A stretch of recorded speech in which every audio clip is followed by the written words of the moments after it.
có gì ô tức là tao lo là tao là nên giờ bất cứ trong nhà sư bây giờ chỉ cô thở xì thế mà thì xí mà các món nó hành thọ à cái cho sư cho nên cho tôi thở này rồi bao nhiêu tiền này cho nó cô rong cơ thế này rồi tao đi sao cứ phải chơi à mua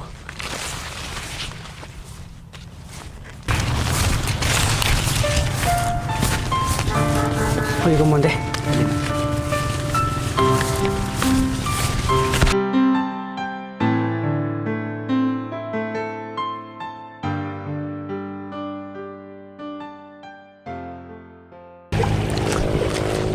cô sai tiền cho nó vô bao nhiêu nó nè mua bao nhiêu vô đi trên chế cái tôi muốn thằng cậu đó chỉ mua thì mà giờ thì sai vô tiền mà lên chế chứ ô đi mà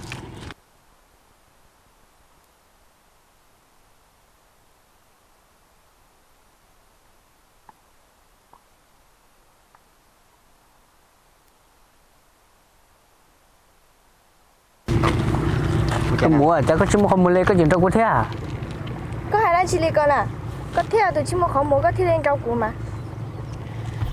tôi mua cái thứ salad chả của tôi không dư chiều trong sai thiếu linh đặc sư chỉ mua cái giống câu này bữa cái thả ưa anh lên chỉ mua lý có xe rồi chặt thả rau củ nè mà tôi mua à ô trời nhỏ thế này à cái này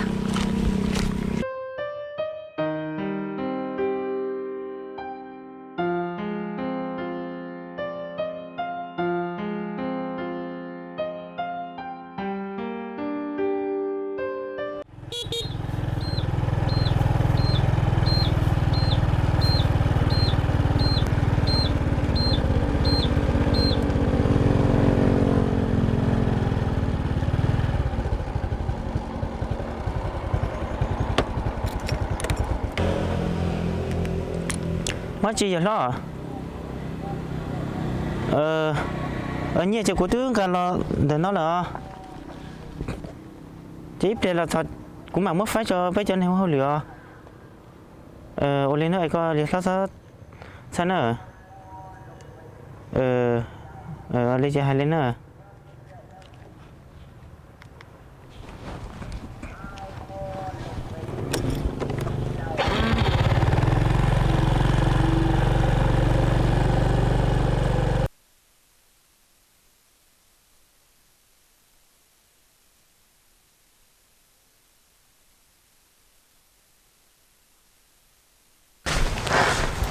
bờ nè xuống câu tớ tới chỉ tội nhỏ cha lên cái giò có nhiều thế lo cú nhẹ cơ thế mà bây giờ thì mà cho được phần nhẹ chủ à lo ôm bật trừ cũng chưa được con thôi mà nghĩ chỉ tôi nói liền giờ tôi lo chân chêอยู่ละจ่อเหลียว thì mà cái liền bây giờ thì tôi sẽ có chuyện thì con muốn à để cùng mà lên một tàu của cha tôi giờ mà sẽ trả được ấy tôi trả qua nè lo chính nhà hay có lời ứng nhau chỉ là nên không nhau lên là sẽ chè ứng mỗi liệt tao mà chỉ tại kia con ba tôi tàu của cha mà lên một cái nè ô mà để mua cho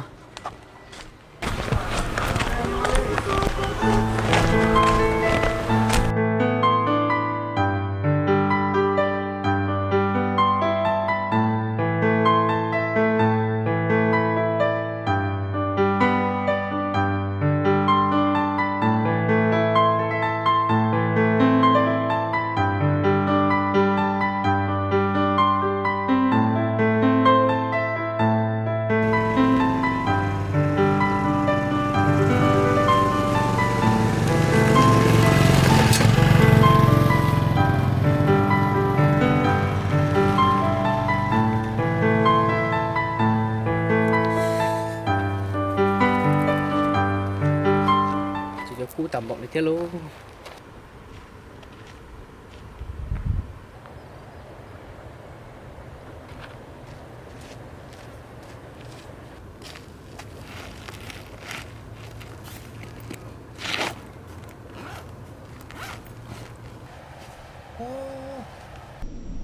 nhiều rồi sao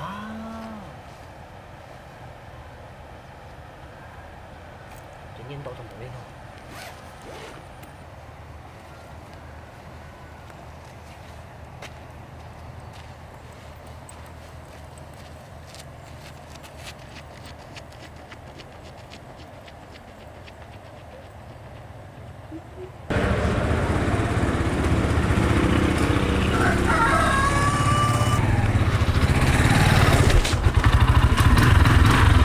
ôm mà trừ có sao được cũng mà không mất chứ à ôm mà trừ ê có cái lúc nào thì lo nào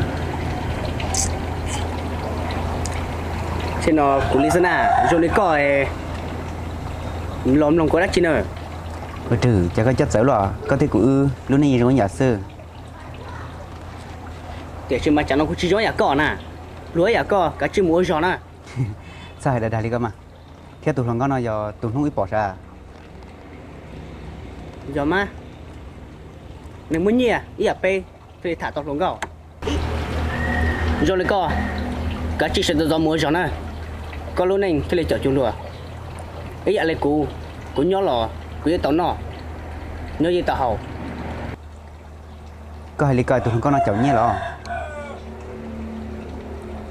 bao tiền lồng gạo chở nhỉ giờ thì có chúng muốn nhỉ nè chả có tí chúng một lồng gạo sao bây giờ rồi có ra cái cú dùng một chúng muốn sẽ hẳn cho nên cưới à có thả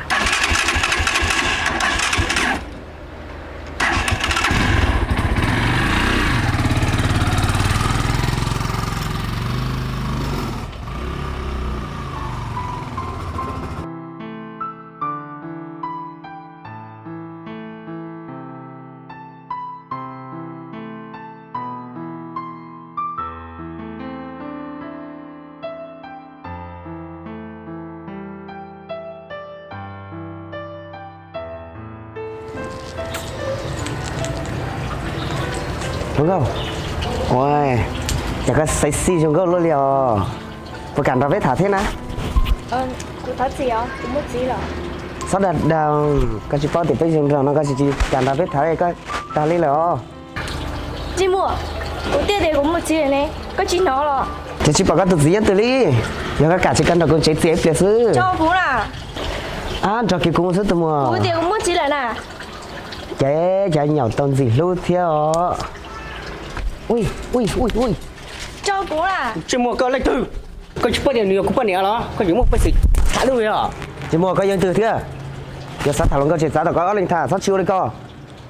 tới nơi cũng bao nhiêu nè có Hả? chút mà không mua bỏ đó Có một cái từ chính từ cho có từ pon nè mà nữ nhân nó cũng tốt nữ nhân nó lấy xe giờ có từ có pon nè nó chả có từ cũng pon nè thế nào tao giờ thì có sát dối nhiên là chỉ có hai dùng cũng một trò cỏ giờ có pon nè thầu từ na trông có bên tích tao cho con nó na ấy lên từ từ có pon nè nó na tụi nó ít tụi lưng cao giờ có sát thả chỉ có linh cụ thả sư sao chỉ hay từ có pon nè ra một sao liền nếu muốn nhẹ bây giờ nó sẵn nó ta từ nó lúc trong lúc cỏ tới thì có mỗi ít lớn nó lấy gì cho lúc trong lúc cỏ lại nè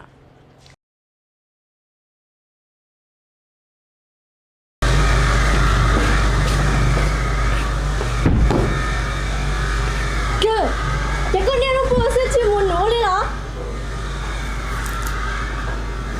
nó chỉ mà mặc hai na Sợ rồi cũng mất luôn. Nó có hai nè.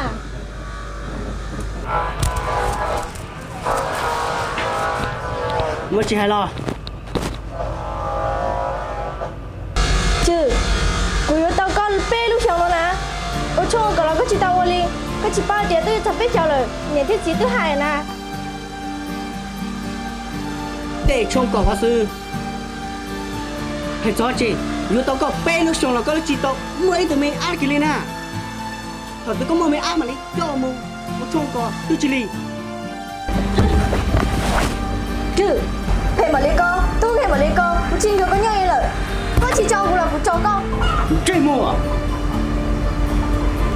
có tôi đọc của nhau muốn của cho nhiên nọ ta có chỉ một chủ hai lấy con đọc của nhau đó sáng một là mua luôn đủ khi họ trong lũ cho con mù chỉ khổ có kê nên là